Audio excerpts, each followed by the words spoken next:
नमस्कार, आप देख रहे हैं कैसा भारत न्यूज। दोस्तों, वर्तमान परिवेश में पिछले कुछ वर्षों से हमारा देश दो वर्गों में बटा नजर आ रहा है। एक राष्ट्र विरोधी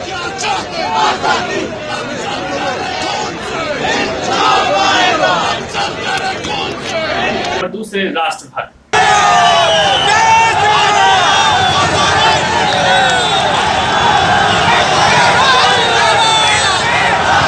हालांकि हम इस बात का प्रमाण पत्र नहीं देते कि कौन राष्ट्रभक्त है और कौन राष्ट्र विरोधी, ये तय करना जनता का काम है। लेकिन फिर भी एक बात जो खटकने वाली है वो ये कि जब भी हमारे देश में जनता के हित या देश के हित या मानवता के हित का कोई बात या फैसला सामने आता है, हमारे देश के कुछ जाने माने विरोधकर्ता अपने विरोध का तंबू गाड़कर बैठ जाते हैं। फिर चाहे वो विरोध धारा 370 के लिए किया गया हो। असल मसला ये है कि वो डेमोग्राफिक तब्दीली करना चाहते हैं ताकि वहाँ गैर मकामी लोग, गैर रियासती लोग जायदादें खरीदें, अपनी बस्तियां बसाएं, नौकरियां हासिल करें। अयोध्या विवाद के सुलझने के बाद किया गया हो। जो फैसला कोर्ट का आया है वो कोर्ट का फैसला तो आ गया 5 एकड़ ज़मीन का, हम लोग उसको स्वीकार भी कर ले, लेकिन कभी भी मुसलमान लोग भीख में ली हुई ज़मीन पे मस्जिद नहीं बनाए हैं। सीए प्रोटेस्ट को लेकर किया गया हो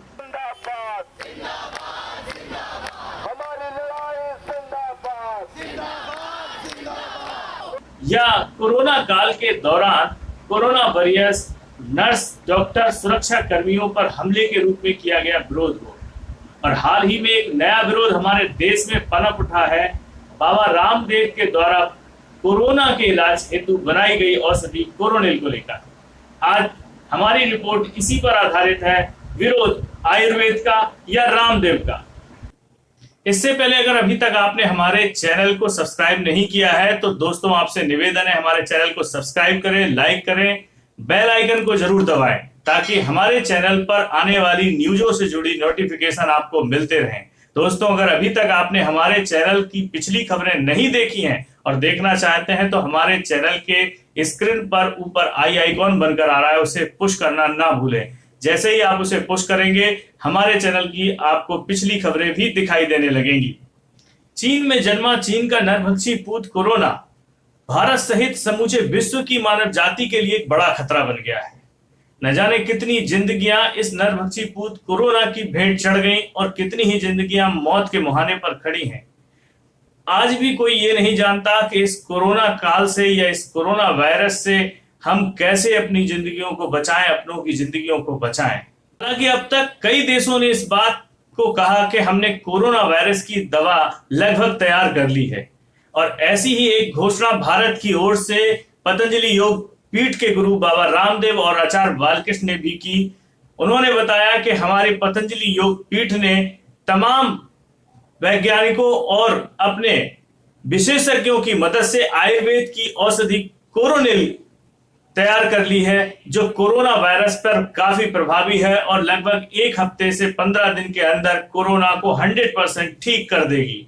हमारे करीब 500 साइंटिस्ट जो पीआरआई आप देख रहे हैं, इसका प्रधानमंत्री मोदी जी ने उद्घाटन किया था और उस समय आदरणीय मोदी जी ने कहा था कि मैं चाहता हूं कि एविडेंस बेस्ड मेडिसिन जैसे एलोपैथी में तैयार होती है, ऐसे हम आयुर्वेद में, अब जैसे हम यहाँ पर हमने एनिमल हाउस बना रखा है, उन एनिमल्स को दवाइयाँ खिलाते हैं, दवाएं खिला करके उनके यहाँ पर पीसेज काटे जाते हैं, लीवर के, स्प्लीन के, इंटेस्टाइन के, पेनक्रियाज के स्लाइस काटे जाते हैं, आप देख रहे हैं ना इधर ये। और फिर उसके बाद उसका अलग अलग प्रकार से यहाँ पर टेस्ट किया जाता है कि किस प्रकार से जो है अलग अलग उनके अंगों पर, लीवर पर, किडनी पर, हार्ट पर, ब्रेन पर ये आयुर्वेद की दवाइयों का इफेक्ट होता है। ये पहले आयुर्वेद में नहीं होता था, हमने पहली बार उसको किया और बहुत वर्षों से हम ये काम कर रहे थे। लेकिन अब जब कोरोना की बारी आई, तब जैसे कोरोना का पदार्पण भारत में हुआ, हमने उसी समय गिलोय से टिनोकार्टिसाइड और अश्वगंधा से विथिनॉन और उसके बाद जो बहुत पहले से हम स्वासारी का प्रयोग कर रहे थे, उन सबको मिला करके हमने अब evidence based clinical control trial research based पहली आयुर्वेदिक दवा कोरोना के ट्रीटमेंट में, जिससे कहा कि 69% लोगों का with in 3 days recovery rate और विद इन 7 डेज 100% पेशेंटों की रिकवरी होना, 0% डेथ रेट का होना और जो भी उसके कॉम्प्लिकेशंस है उसका एक साथ खत्म होना, चाहे वो IL-6 है, चाहे वो CRP रेट है, और नर्वस सिस्टम कमजोर है, लो इम्यूनिटी है, सबके ऊपर एक साथ असर। तो श्वासारी और कोरोनिल और ये अणुतेल जो हमारी इस कोरोना किट में है, ये हमने लॉन्च कर दिया है सबके लिए। तो ये कहते हुए हमें फक्र है कि जिसको करने में लाखों करोड़ रुपए पूरी दुनिया में खर्च हो रहे हैं कोरोना की दवाई खोजने में, उसको हमने यहाँ पर खोजा है और यह मानवता की सेवा के लिए प्रयास किया है। और ये इसके पीछे मकसद एक ही था कि चारों ओर जो लोगों में निराशा है उसको मिटाया जाए और कोरोना के पेशेंट्स को ये हौसला दिलाया जाए। योग से तो हमने हौसला दिलाया था, उससे ठीक किए थे रोगी, वो भी आपने खूब देखे टीवी के ऊपर, लेकिन आयुर्वेद से बिना किसी योग की प्रैक्टिस के, केवल आयुर्वेद से भी हमने कोरोना के पेशेंट क्योर कर दिए हैं। ये बड़ी बात है और पूरे ड्रग डिस्कवरी के साइंटिफिक पैरामीटर्स को फॉलो करते हुए। बाबा रामदेव की यह घोषणा होते ही जहां भारत में कोरोना पीड़ितों में और एक वर्ग में खुशी की लहर दौड़ गई, तो वहीं एक दूसरे वर्ग में विरोध के सुर फूटना आरंभ हो गए। जरूर, ये तो रूल है, एडवर्टाइज भी नहीं कर पाना है और बेचना भी नहीं है। 5.0 के बाद से भारत सरकार ने जब से भारत को अनलॉक किया है, तब से हमारे देश में लगातार कोरोना पीड़ितों की संख्या बढ़ती जा रही है और अब तो यह आंकड़ा लगभग 5 लाख के करीब पहुंच गया है और मौत का आंकड़ा भी लगातार बढ़ रहा है। तमाम तरीके के प्रयास इस वायरस को रोक पाने में नाकाफी हो रहे हैं।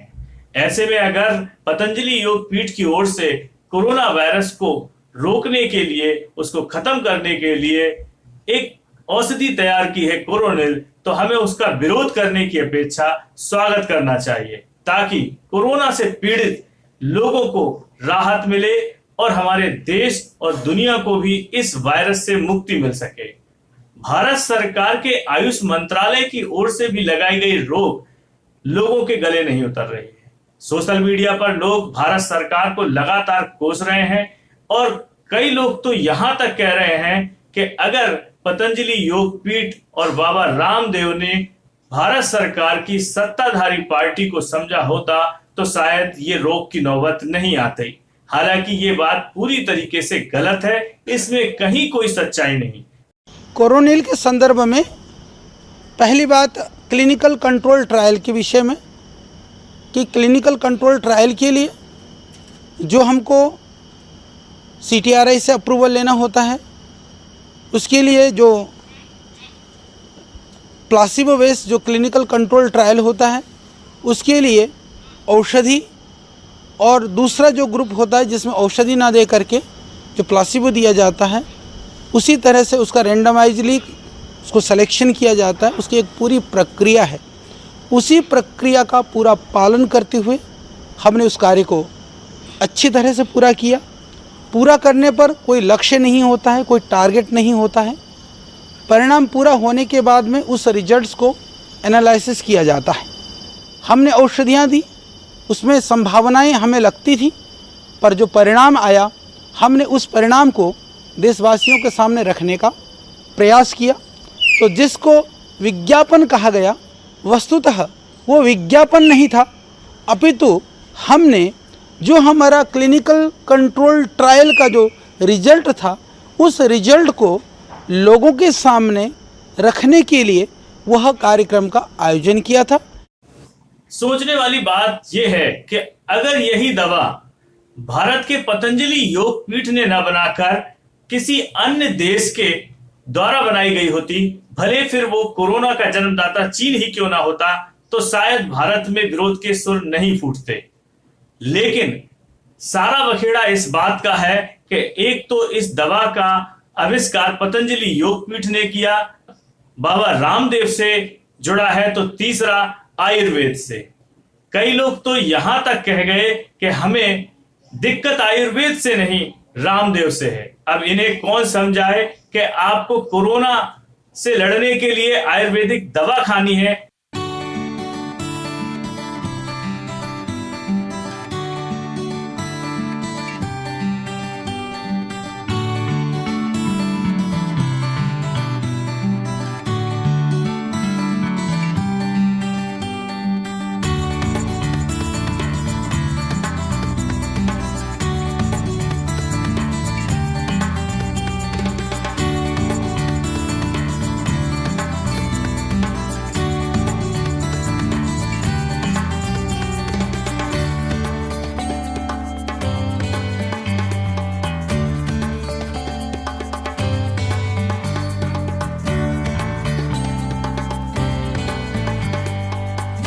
चलिए दोस्तों, अब मैं आपको एक ऐसी सच्चाई से रूबरू कराता हूं जो जुड़ी है कोरोना वायरस की रोकथाम को लेकर। जी हाँ दोस्तों, इंग्लैंड ने एक ऐसी कोरोना वैक्सीन तैयार की गुपचुप तरीके से जो कोरोना वायरस पर काफी असरदार साबित हो रही है और वहां पर कोरोना पीड़ितों की संख्या लगातार कम हो रही है और कोरोना पीड़ित इस दवा के प्रभाव से स्वस्थ हो रहे हैं।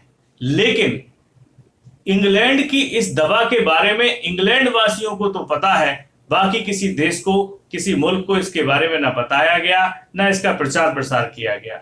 लेकिन फिर भी इंग्लैंड के लोगों द्वारा अपने सरकार के इस फैसले का स्वागत किया गया, ना कि विरोध किया गया। For the sickest COVID-19 patients who are no longer able to breathe on their own, the drug dexamethasone offers a glimmer of hope. This is the first medicine that's been shown to reduce death in any group with COVID, and that's the start of something.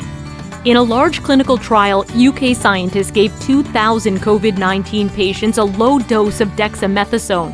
Results suggest the drug saved 1 life for every 8 patients on a ventilator and saved 1 life for every 25 receiving oxygen. I'm just totally grateful and will be for the rest of my life. Catherine Milbank spent 12 agonizing days on a ventilator before receiving the drug. She left the hospital on her 55th birthday. I wouldn't be here, I wouldn't be alive. So, thank you. Baba Ramdev चाहते तो अपनी कोरोनिल दवा जो corona पीड़ितों के लिए रामबाण बन सकती है, उसका कुछ भी प्राइस रख सकते थे, कुछ भी मूल्य रख सकते थे। वर्तमान परिवेश में कोरोना को लेकर जो हालात हैं, कितनी भी महंगी दवा क्यों ना सही, लोग उसको जरूर खरीदते और बाबा रामदेव की कंपनी रातों रात दुनिया की सबसे बड़ी कंपनी होती। लेकिन बाबा रामदेव ने जनता की, मानवता के हित में उस दवा का मूल्य भी इतना कम रखा है कि आम आदमी उसको आसानी से ले सकता है, खरीद सकता है। बल्कि बाबा रामदेव ने यहां तक घोषणा की कि आने वाले समय में इसी दवा को गरीबों के लिए निःशुल्क भी निकालेंगे। लेकिन फिर भी हमारे देश में विरोध करने वाले इस फैसले को स्वागत करने की अपेक्षा लगातार इसका विरोध कर रहे हैं, क्योंकि उनकी समस्या दवा नहीं, बाबा रामदेव है। खैर, ये दवा भविष्य में कितना असर करेगी, क्या इससे कोरोना समाप्त हो जाएगा, कोरोना पीड़ितों को इससे राहत मिलेगी, भारत सरकार इस पर से रोक हटाएगी, लोगों को इससे कितना फायदा होगा, ये सब भविष्य की बात है।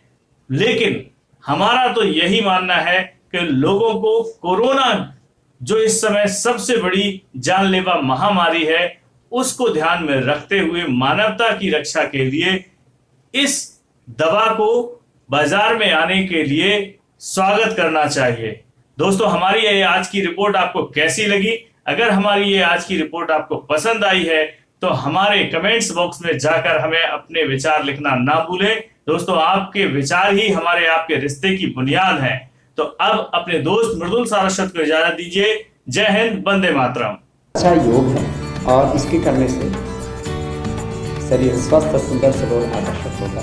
फिर हर एक स्त्री हो या पुरुष हो, सबकी इच्छा कि उनका शरीर, उनके शरीर की प्रत्येक मांसपेशियां फूलों की तरह खिली हुई होनी चाहिए, उभरी हुई हो जाए, उभरा हुआ सीना, सिकुड़ा हुआ पेट, कसी हुई कमर, सधी हुई जंघाएं और पिंडलियाँ, माने बटक्स, हिप्स, पूरा शरीर ऊपर से नीचे तक पूरी तरह से संतुलित होना चाहिए, स्वस्थ, सुंदर, सुडौल, आकर्षक होना चाहिए। हेल्थ फिटनेस और फिटनेस के लिए सूर्य नमस्कार से बेहतर कुछ भी नहीं है। और आप देखिए, इसमें एक एक अभ्यास को मैं बहुत गहराई से बताना चाहता हूँ।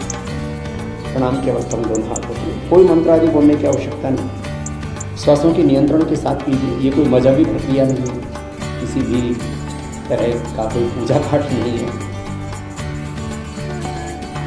लंबा गहरा श्वास भरते हैं, पीछे चलते हैं, श्वास बाहर छोड़ेंगे, आगे चलते। शरीर की गति सामान्य होती है, श्वास की गति से। अब शरीर की गति सामान्य है, श्वास की गति सामान्य। अब हाथ ऊपर जाने का, ऊपर ले जाने का ये तरीका।